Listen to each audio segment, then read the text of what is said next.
जय श्री राम मामी किचन को आपण मानकु स्वागत। मु आज कांकड़ आलूर रसा प्रस्तुत करिया को जाउची। एई तरीकार को आपण माने जोथिरे चाहिए खाई परिबे। मु एई कांकड़ आलू को छाणी की करची, आपण माने चाहिए भाजी की मध्य करि परिबे। तरकारीटी भारी टेस्ट हेइताय। प्रथमे मु कांकड़ एवं आलू को धोई नेई एई भली काटी नेइची एवं गोटे टमाटो नेइची, शिमला मिर्च गोटे काटिची एवं धनिया पत्र किछि काटी नेइची। छाणिया पई चावल पाउडर एवं बेसन नेइची। मसला सब नेइची पियाज, रसुण, अदा एवं तेजपत्र। प्रथमे आमे कांकड़ आलू को छाणी नबा। कांकड़ आलू को गोटे बाटी रे पकेइली। परिबा को धोई काटिले तार विटामिन अंश नष्ट हुए नाही, तेणु मु धोई काटी नेइची। एबे सेतिरे 2 चम्मच बेसन देली एवं 2 चम्मच चावलर पाउडर को मुझे देली। लुण परिमाण अनुसार देली एवं हलदी किछि पकेइली। एबे से कांकड़ आलू को आमे भल भाबरे चावल पाउडर एवं बेसन सहित मिसई नबा। मिसई नेले छाणीबारे सुविधा हुए। देखंतु जेतिकी पानी हमर दरकार हबो छिंची नेई आमे भल भाबरे गळै नबा। अधिक पानी हेले छाणिया पई असुविधा हबो। देखंतु मु अल्प अल्प पानी छिंचुची एवं गळै नउची। भल भाबरे गळै नेली। एबे मोर कांकड़ आलू र मिश्रण प्रस्तुत हो गलानी। सेही भितरे मु कड़ाई बसैली। तेल मध्य गरम हो आसलानी। एबे कांकड़ आलू को सेतिरे पकेई देली।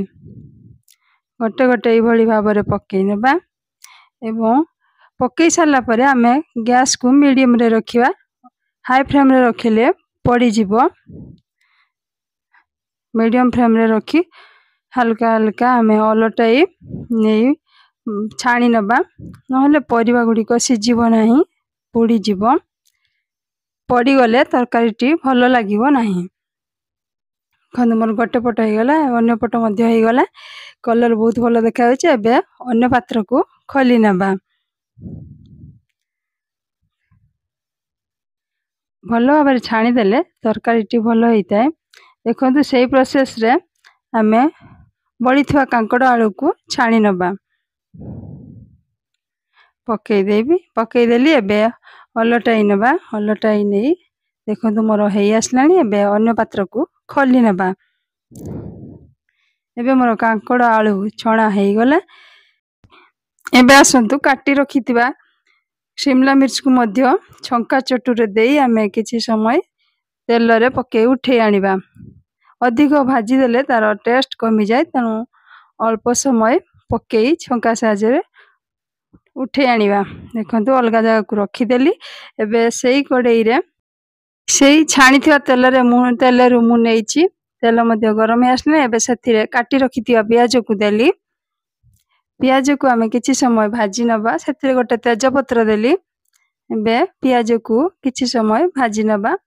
पियाज मोर किछि अंश रे हेई आसलानी। एबे सेथिरे लंका गुंड पकेइली। एबे आ किछि समय पियाज को आमे भाजी नबा। सेही भितरे मु मसला को चिकन भाबरे बाटी नेइची। एबे सेथिरे सेही मसला पेस्ट को मु देई देली। एबे मसला को भलो भाबरे कसी नबा।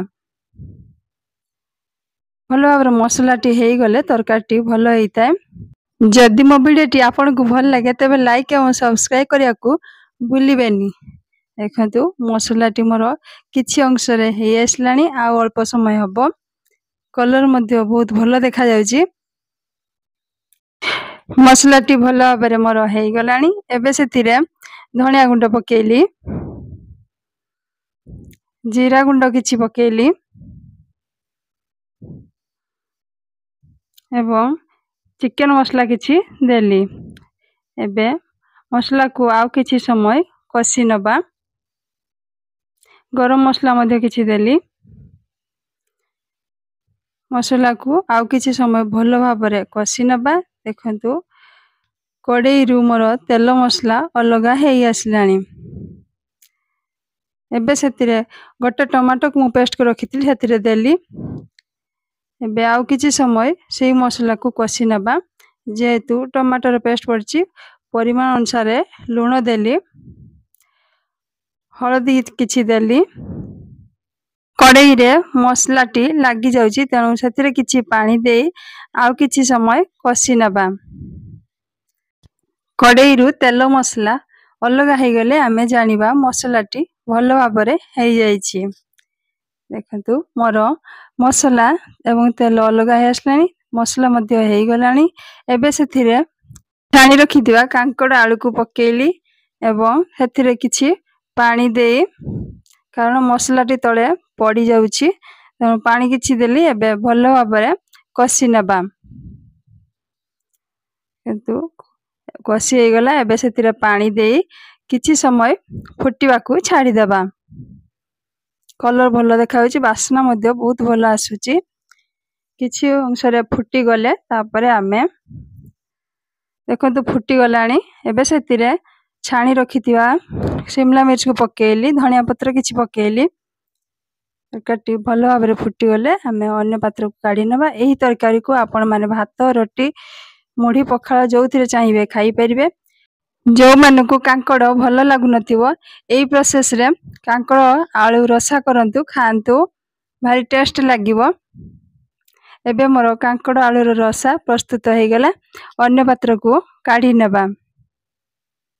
ଦେଖନ୍ତୁ ମୋର କାଙ୍କଡ଼ ଆଳୁ ରସା ପ୍ରସ୍ତୁତ ହେଇଗଲା।